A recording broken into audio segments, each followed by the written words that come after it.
Terima kasih Anda kembali bersama kami. Calon Presiden Partai Perindo nomor urut 3 Ganjar Pranowo mengaku telah mempersiapkan diri bersama calon Wakil Presiden Mahfud MD untuk menghadapi debat Pilpres 2024. Ya pemirsa, KPU RI akan melaksanakan debat Capres-Cawapres sebanyak 5 kali.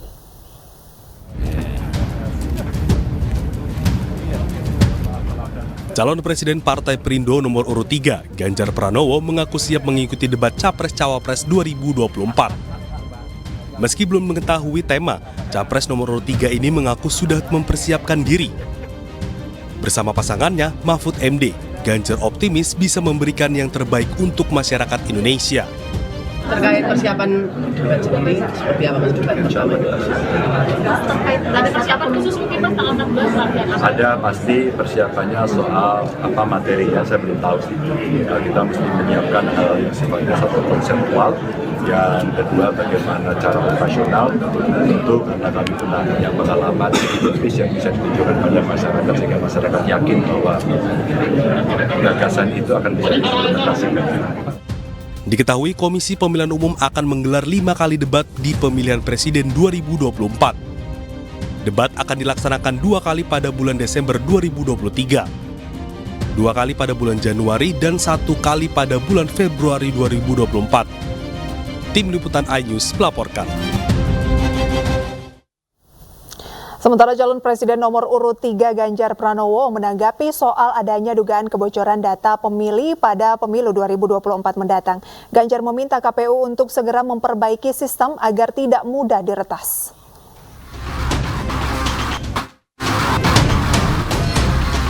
Ganjar Pranowo, calon presiden dari Partai Perindo nomor urut 3, respon adanya dugaan kebocoran data pemilih pada pemilu 2024. Ganjar mengatakan bahwa seharusnya Komisi Pemilihan Umum segera memperbaiki sistem agar tidak mudah diretas. Ganjar juga mengatakan bahwa tim pemenangan nasional Ganjar Mahfud sedang memantau perkembangan dugaan kebocoran data pemilih dan juga meminta kepada aparat penegak hukum untuk terlibat mengusut dugaan kebocoran data pemilih 2024. Betul diberikan masyarakat Indonesia untuk keadilan. Tentu banyak catatan-catatan yang diberikan itu adalah masukan untuk perbaikan. Capres nomor urut 1, Anies Baswedan enggan berkomentar terkait dugaan kebocoran data KPU.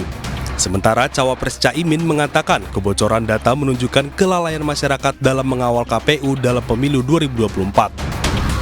Kedepannya, kebocoran data pemilihan harus segera diatasi dan diusut tuntas agar tak berdampak pada masyarakat.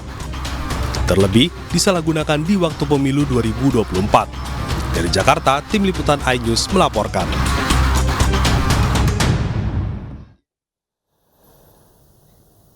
Sementara itu, pemirsa, calon Wakil Presiden Partai Perindo Mahfud MD bertemu dengan sahabat Mahfud Muda di Posko Mahfud Muda Jalan Teguh Umar, Jakarta Pusat. Berdirinya Posko Sahabat Mahfud Muda untuk berdiskusi dan menjalin silaturahmi dengan anak-anak muda.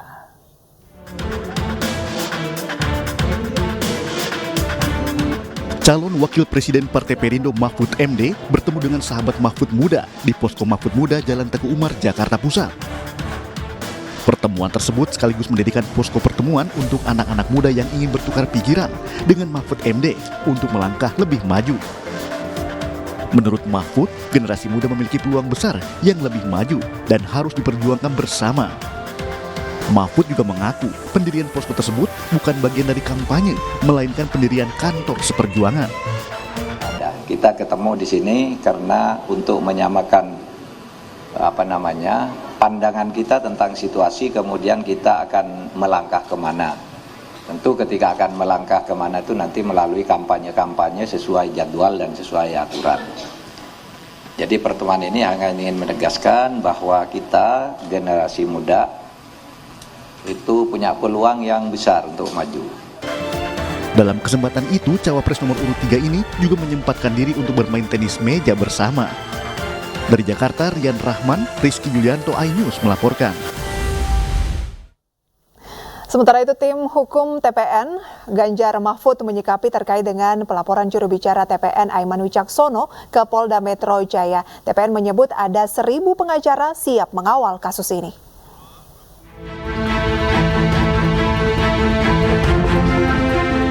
Juru bicara TPN Ganjar Mahfud, Aiman Wicaksono, mengaku terkejut terkait pengiriman surat pemanggilan dirinya oleh Polda Metro Jaya yang dikirim pada pukul 23.50 waktu Indonesia Barat. Aiman mengaku hal itu sempat membuat panik pihak keluarganya. Mengapa harus mengirimkan surat di tengah malam, di luar jam batas kewajaran? Ya jelas itu jam, menurut saya itu jam tidak wajar untuk mengantarkan undangan, untuk bertamu ya. Anak saya masih usia SMP dan SD, ya tentu terbangun dan juga kaget nanya kepada ibunya siapa yang ngebel gitu ya. Ibunya menjawab ini dari pihak kepolisian, ya tentu dia terkejut ya untuk menyampaikan surat itu. Tapi ya itulah faktanya yang terjadi. Jadi saya pikir apa tidak ada waktu lain untuk mengantarkan surat. Tim hukum TPN Ganjar Mahfud menyayangkan hal tersebut dan menduga ada cara-cara yang dilakukan untuk melakukan intimidasi. Dugaannya adalah intimidasi.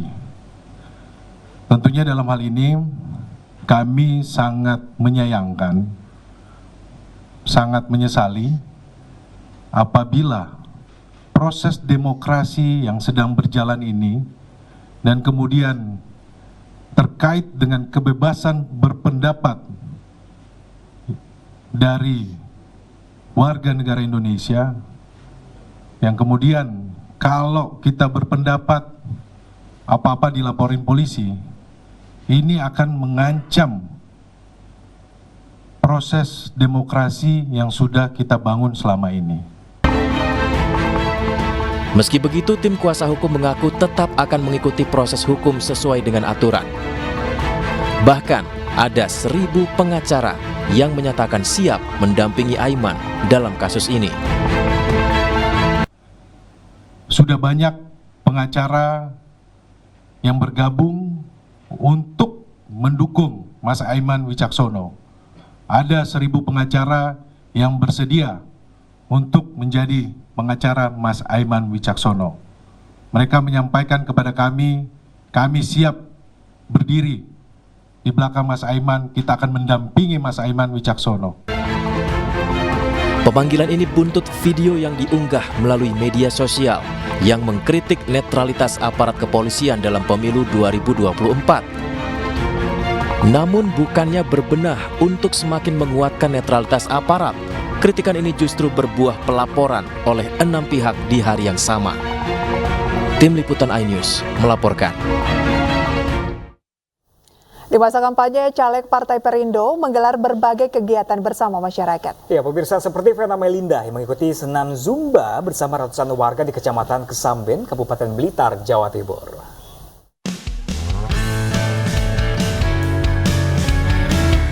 Ratusan warga antusias mengikuti senam Zumba bersama caleg DPR RI Dapil Jatim 6 dari Partai Perindo Vena Melinda di lapangan Plampang, Desa Jugo, Kecamatan Kesamben, Kabupaten Blitar.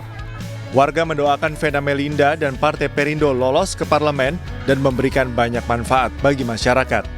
Senang banget ya, hebat, sukses selalu. Semoga nanti sampai gerobak-gerobak Perindo sampai di desa kita ya. Di Kecamatan Kesamben, Vena Melinda juga mengunjungi rumah warga dan bersilaturahmi dengan tokoh agama untuk mendengarkan dan menyerap aspirasi mereka. Saya tuh pengen banget Pak ada regenerasi dari mungkin Bapak punya anak, punya cucu, bener nggak? Harus menggantikan Vena Melinda jadi anggota DPR RI. Bersama Partai Perindo, Vena Melinda juga mensosialisasikan pasangan Capres dan Cawapres nomor urut 3, Ganjar Pranowo Mahfud MD. Dari Blitar, Jawa Timur, Robi Ridwan, iNews melaporkan. Gigi Fatmala, pemeran si manis Jembatan Ancol, meninggal di usia 56 tahun. Selengkapnya sesaat lagi pemirsa, tetap bersama kami di iNews.